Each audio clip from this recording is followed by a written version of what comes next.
really quick video, and this is concerning all parents, right?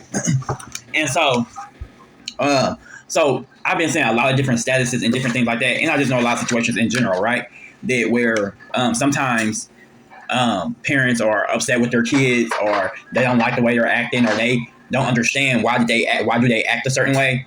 Well, look, this is what was brought to my attention. So this is what God wants people to realize. He wants people to realize sometimes when a kid is acting a way that you don't like, okay, it's a direct result of either something that you had in you as a child, or a direct reflection of you as a child, or that other parent.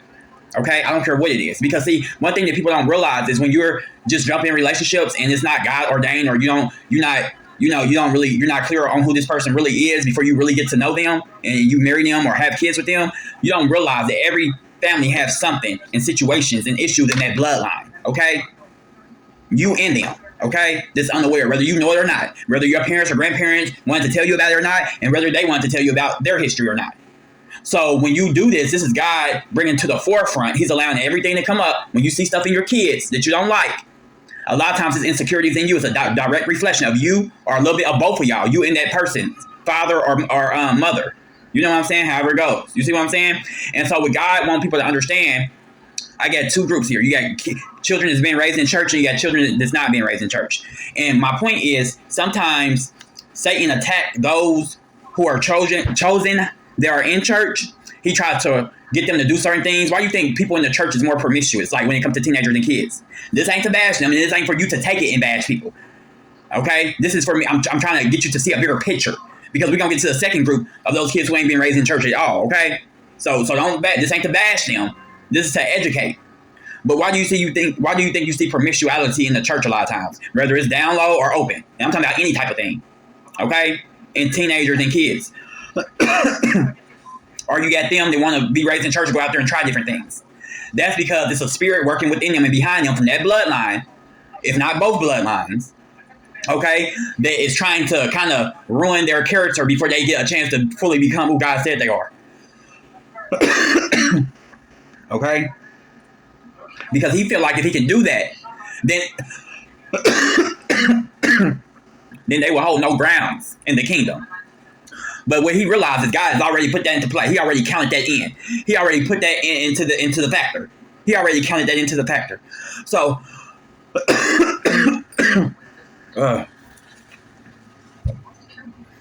so something you can do if you're one of those parents that's seeing different things in your children and they're in the church or not in the church, but we'll still get to that second group in a minute.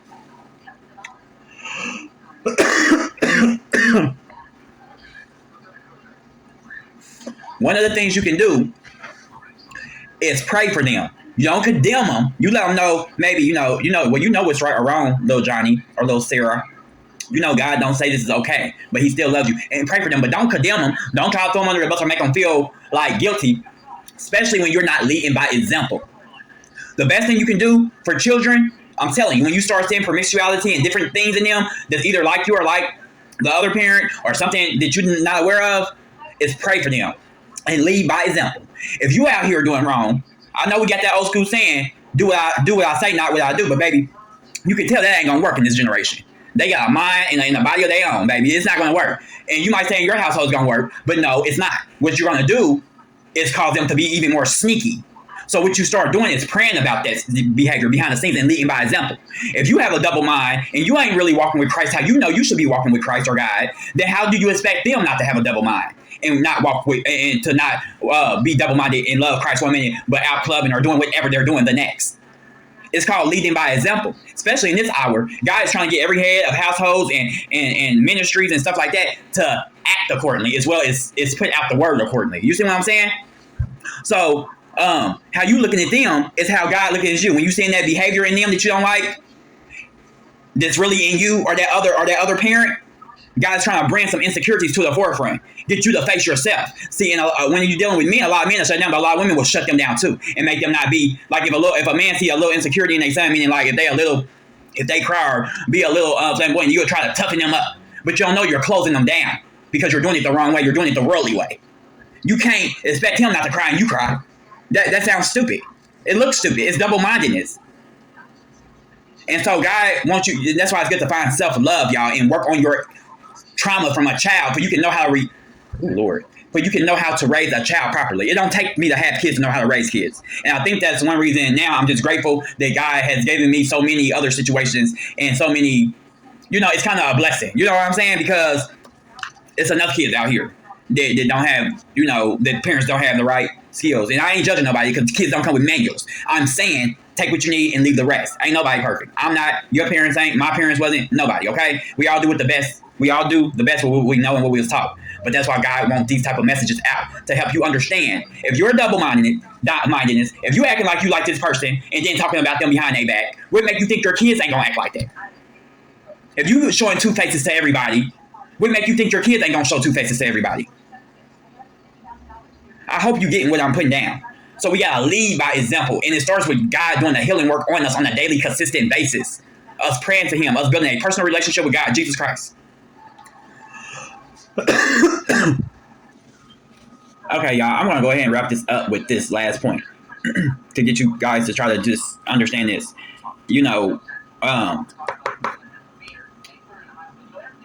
Don't forget, you're not perfect, and if you're not perfect, your kids ain't gonna be perfect.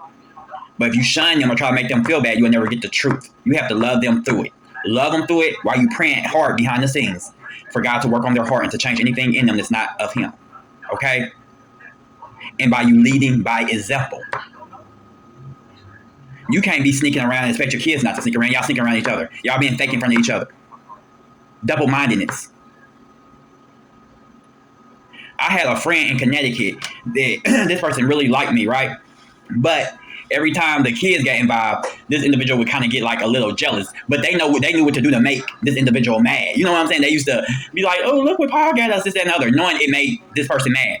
And so this person started getting mad about that and started showing them a double face. So they didn't know how to act. They was like, okay, well, one minute it seemed like you like Paul, but then another minute it seemed like you don't. So they just started kind of acting like they didn't like me. They started kind of like, you know what I'm saying? But I could tell it was because they were scared to show this individual that they cared about me, because that person started showing two different faces, not knowing that they are both wearing masks for each other. And the reason that they started acting like that is because what you was acting like. We have to do better as role models and parents and adults in general for people who's looking up to us. It don't take one or two. It take a village to raise kids, period. Because not everybody have it all. I call my spiritually adopted kids that I have, I call them, I'm their spiritual provider. I keep them prayed up, okay? And I ask God to do all these things and to work on them and to shape them daily, night, and all that. And they have a parent that take care of them financially and the physical, okay? Because this person is not really spiritual like that. So it takes more than just 1 to 2 people. Can't nobody do it all on their own. That's when the pride comes before the fall, and then you look up and kids are getting into this and getting into that.